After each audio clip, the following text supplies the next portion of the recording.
1948 میں آپ کو یاد ہوگا کہ جنرل گریسی ہمارا چیف آف آرمی سٹاف تھا اور کشمیر پہ چڑھائی کر دی بھارت نے. قائد اعظم رحمۃ اللہ علیہ نے آرڈر دیا چیف آف آرمی سٹاف کو کہ فوجیں بھیجو کشمیر کی طرف, تو اس نے انکار کر دیا.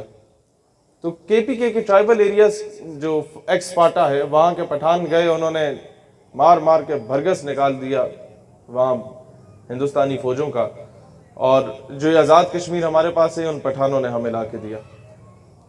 پھر روس افغانستان پہ چڑھائی کرنے آیا اور اس کے بعد اس کا تھا کہ اب پاکستان آئے گا, ایران عراق مڈل ایسٹ کی کنٹریز پہ کور کر کے اور قبضہ جما لے گا. پھر ہمارے یہ پٹھان افغانستان کے بھی اٹھے, کے پی کے بھی اٹھے, انہوں نے اٹھا کے روس کو Turkmenistan, Tajikistan, Uzbekistan, Kazakhstan, Kyrgyzstan کے 5-7 حصوں میں توڑ مروڑ کے اس کے منہ پہ مارا. سپر پاور کے غرور خاک میں ملاتی ہے. پھر امریکہ نے یہ سوچا کہ جناب یہ تو عجیب قوم ہے, یہ ہمیں جینے ہی نہیں دے گی, اب کیا کرو, ان کے اندر اختلافات پیدا کر دو. آپ لوگوں کو یاد ہوگا 98, 99 یا 2001 میں موبائل تقریباً ہر گھر میں ایک بندے کے پاس آنا شروع ہو گیا. اچھا, اس میں SMS پیکج ہوتا تھا, یاد کریں 75 روپے میں 1000 میسج کر سکتے تھے, 25 روپے میں 125 یا 150 میسیجز ہوتے تھے.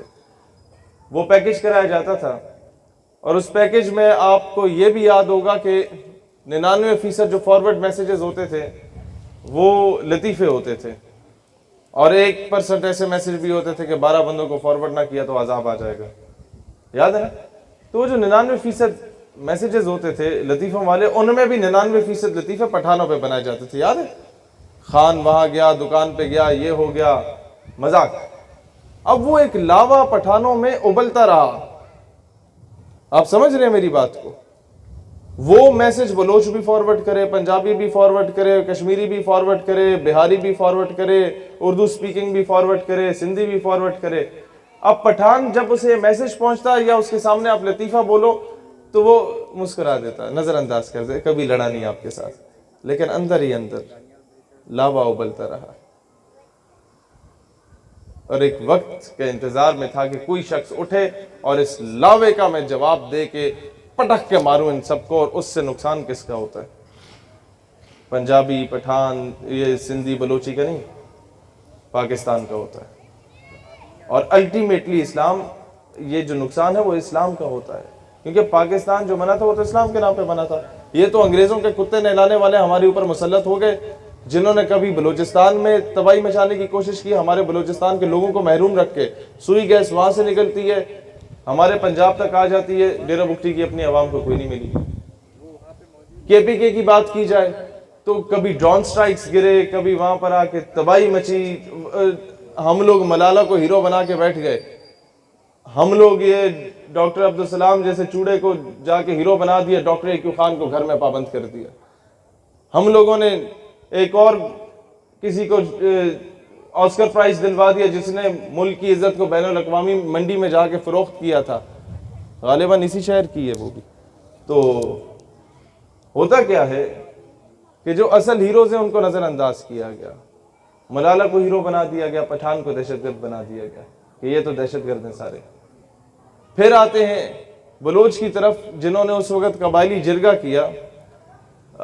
1947 میں سب سے پہلے اگر کسی نے پاکستان کا اعلان کیا تو وہ تھا 17 یا 19 جولائی 1947 کو یوم الحاق پاکستان. مقبوضہ کشمیر اور آزاد کشمیر جو تھا یہ متفقہ طور پہ ان لوگوں نے پاکستان سے الحاق کر دیا تھا. پھر باقی صوبے پاکستان میں بعد میں آئے. بلوچستان میں قبائلی جرگہ ہونا تھا اور کہا گیا کہ آپ اپنا فیصلہ خود کریں, انڈیا کے ساتھ جانا ہے, پاکستان کے ساتھ جانا ہے یا الگ ریاست بننی ہے. تو مبشر لقمان کا ایک پروگرام تھا, اس میں اس نے خان آف کلات کے پوتے سے پوچھا کہ جی آپ لوگ ناراض ہیں تو آپ نے کیوں حمایت کی پاکستان کی؟ کہتے میں نے یہی سوال اپنے دادا سے پوچھا. اب یہ ٹی وی پہ وہ بتا رہے ہیں, حالانکہ وہ ناراض تھا گورنمنٹ سے. کہتے میں نے اپنے دادا سے یہ سوال پوچھا کہ جی آپ نے کیوں حمایت کیوں کی؟ تو کہتے وہ مجھے جواب دیتے ہیں, بہت قابل غور بات ہے, میں اس کے بعد آؤں گا مدعے کی طرف. کہتے دادا نے مجھے جواب دیا کہ میں چاہتا تھا کہ میں ایک علیحدہ ریاست بناتا بلوچستان کو, اگر یہ نہیں تو کلات کو ایک علیحدہ ریاست بنا لیتا, لیکن مجھے خواب میں رسول اللہ علیہ السلام کی زیارت نصیب ہوئی اور انہوں نے فرمایا کہ ایک ملک جو کہ اسلام کے نام پہ بن رہا ہے تو مجھ سے خیانت کا سوچ رہے. کہتے پھر مجھ پہ لازم ہو گیا کہ میں پاکستان کی حمایت کرتا ہوں۔ تو جس ملک کے صوبے بھی رسول اللہ علیہ السلام کے حکم سے بنے ہوں، یہ بھارت جیسے یا امریکہ یا اسرائیل کی کوئی حیثیت اوقات نہیں ہے کہ ہماری طرف میلی نظر اٹھا کے دیکھے۔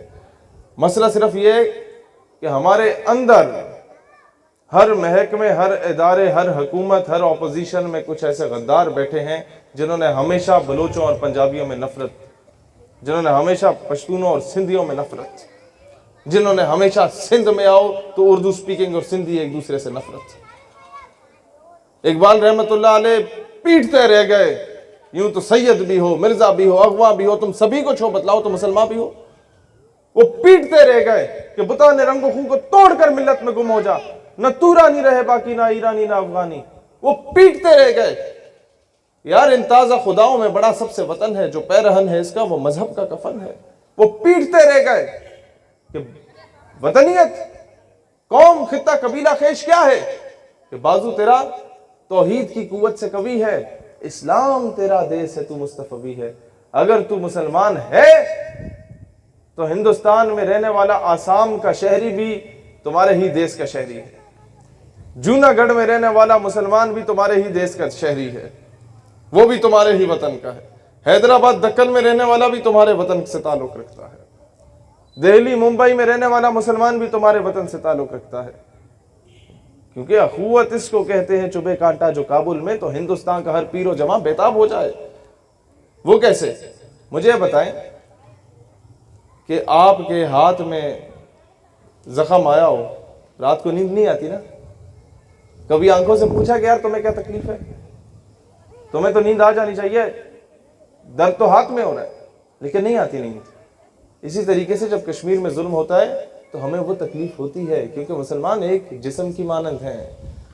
تو آج وہ نظریہ میں دانیال بھائی ہماری پوری ٹیم آپ کو دینے آئی کہ آج خدا کا واسطہ ہے یہ بلوچ، پنجابی، سندھی، بلوچی سے نکلو، ہماری پہچان مسلمان ہے، خدا کا واسطہ ہے، ان چیزوں سے باہر آؤ۔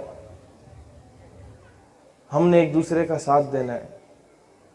جس ڈکٹیٹر نے آپ پہ ظلم کیا اس ڈکٹیٹر نے باقی صوبوں کو بھی نہیں بخشا۔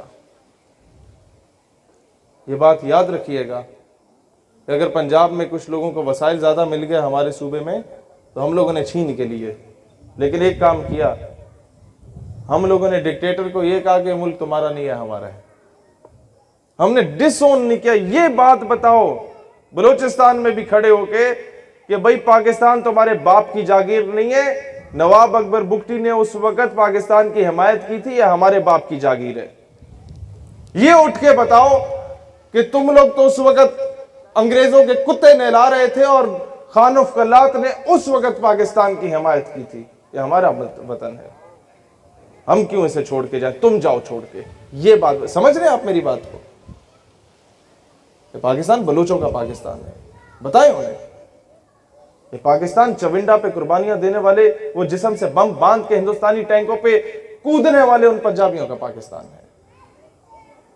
یہ پاکستان شاید کسی کو ناگوار گزرے، یہ پاکستان ان بہاریوں کا پاکستان ہے جو آج بھی جھگیوں میں رہتے ہیں لیکن اپنی جھگی پہ بھی پاکستانی پرچم لگایا ہوتا ہے، انہیں آئی ڈی کارڈ نہیں ملا۔ یہ پاکستان اس بنگالی کا پاکستان ہے جو 1971 میں بھی اپنا سب کو چھوڑ کے کراچی آ گیا تھا کہ نہیں یار میں پاکستان میں رہوں گا، اور ہم اسے آئی ڈی کارڈ نہیں دے رہے۔ لعنت ہو تم لوگوں پہ کہ تم لوگ یہ کہہ رہے ہو کہ وہ بہاری ہے یا بنگالی ہے۔ بھائی تم تو پیدا ہی ادھر ہوئے، اور بھائی ہم لوگ تو پلے بڑے جمے ادھر ہی، ہمیں کون سی قربانی دی ہے؟ اصل پاکستانی بتاؤں کون ہے؟ اصل پاکستانی میں کہتا ہوں وہ ہے جسے تم مہاجر کہتے ہو، اور میں اسے مہاجر نہیں مانتا، کیونکہ وہ جو اپنا تن من دھن جان مال عزت آبرو سب کچھ قربان کر کے پاکستان آیا، وہ مہاجر نہیں، وہ مجھ سے بڑا پاکستانی ہے۔